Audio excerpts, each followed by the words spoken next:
రాష్ట్ర సచివాలయ భద్రతపై ఫోకస్ పెట్టింది రేవంత్ సర్కార్.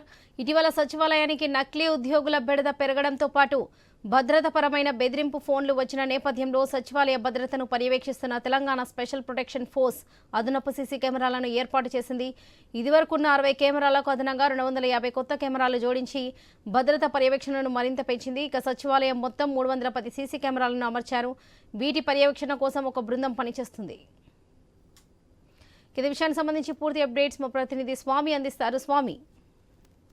Varalakshmi, Telangana secretary doctor B R Ambedkar సచివాలయానికి భద్రతను మరింత కట్టుదిట్టం చేశారు. ఇప్పటికే పలువురు నకిలీ ఉద్యోగుల పేరుతో సచివాలయానికి వస్తూ పోతున్న నేపథ్యంలో దానికి సంబంధించినటువంటి విషయంలో ప్రభుత్వం మరింత దీనికి సంబంధించి ప్రొటెక్షన్ పెంచాలని చెప్పి ఒక నిర్ణయం తీసుకుని అందులో భాగంగా ఎస్పీఎఫ్ ఆధ్వర్యంలో ఇప్పటికి ఉన్నటువంటి దాదాపుగా 260 కొత్త కెమెరాలు జోడించాలని చెప్పేసి నిర్ణయం తీసుకున్నారు. ఇప్పటివరకు 60 కెమెరాలు పనిచేస్తున్నాయి.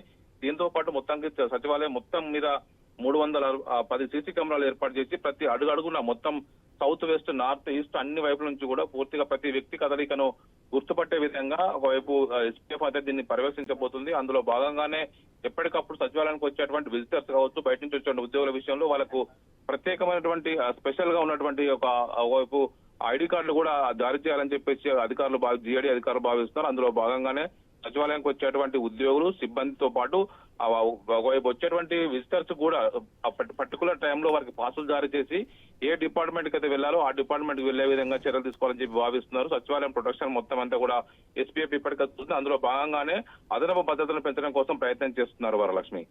రైట్ స్వామి, థ్యాంక్ యూ.